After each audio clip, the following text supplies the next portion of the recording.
dans l'Art Nouveau, il y a plusieurs mouvements qui coexistent. Alors, quels en sont les héritages? Bien, d'abord, il y a un héritage très très important du côté du design industriel. Plusieurs comment dirais-je, artistes et artisans de l'Art Nouveau vont très tôt s'engager dans le design industriel.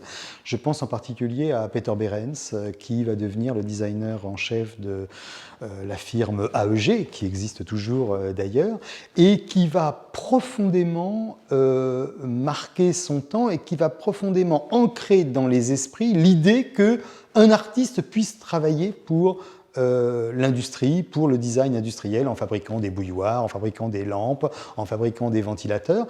Et au fond, eh bien, on ne peut pas, à mon sens, imaginer ce qu'a été le design industriel du XXe siècle sans véritablement penser ce qu'a été l'incursion des designers de l'Art Nouveau dans le design industriel.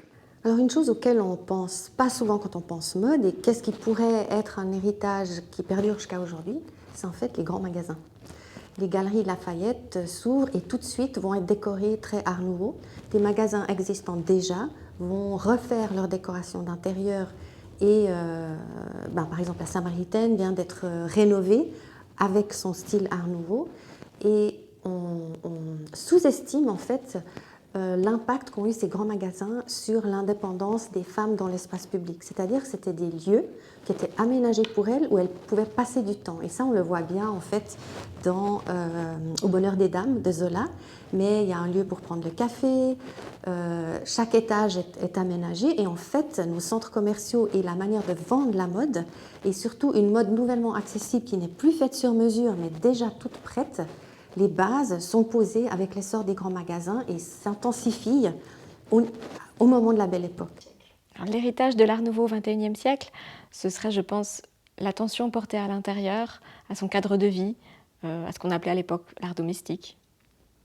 L'héritage de l'Art Nouveau dans la mode, c'est une reformulation complète des codes du féminin, auxquels l'Art Nouveau a contribué. C'est un corps qui est libéré, un corps qui devient fluide.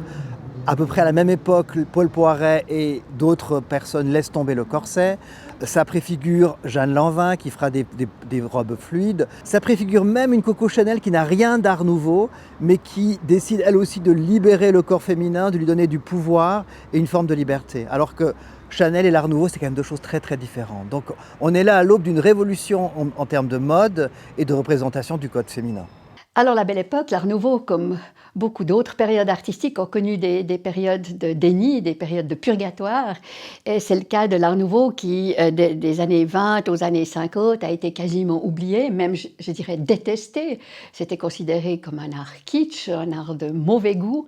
De nos jours, on peut dire qu'à partir des années 60-70, l'Art Nouveau refait surface dans le design de mobilier. Les pays du Nord, le Danemark en particulier, sont très friands de la forme courbe pour leurs cristaux, pour leurs meubles. Pensons aussi en 1970 à la chaise Poton, qui travaille vraiment sur la ligne sinueuse.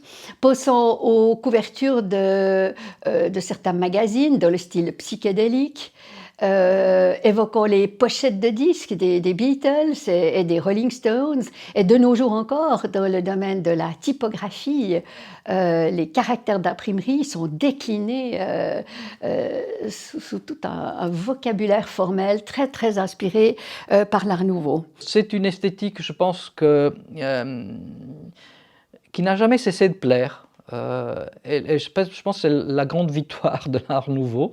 C'est peut-être ça casse pas la baraque du côté expérimentation artistique, mais en même temps, lorsqu'on la retrouve dans le design, dans les objets comme ça, elle réinvente quand même les objets, elle lui donne quand même des formes qui sont beaucoup plus surprenantes. L'héritage de l'Art Nouveau en danse est une reformulation complète du corps dansant féminin.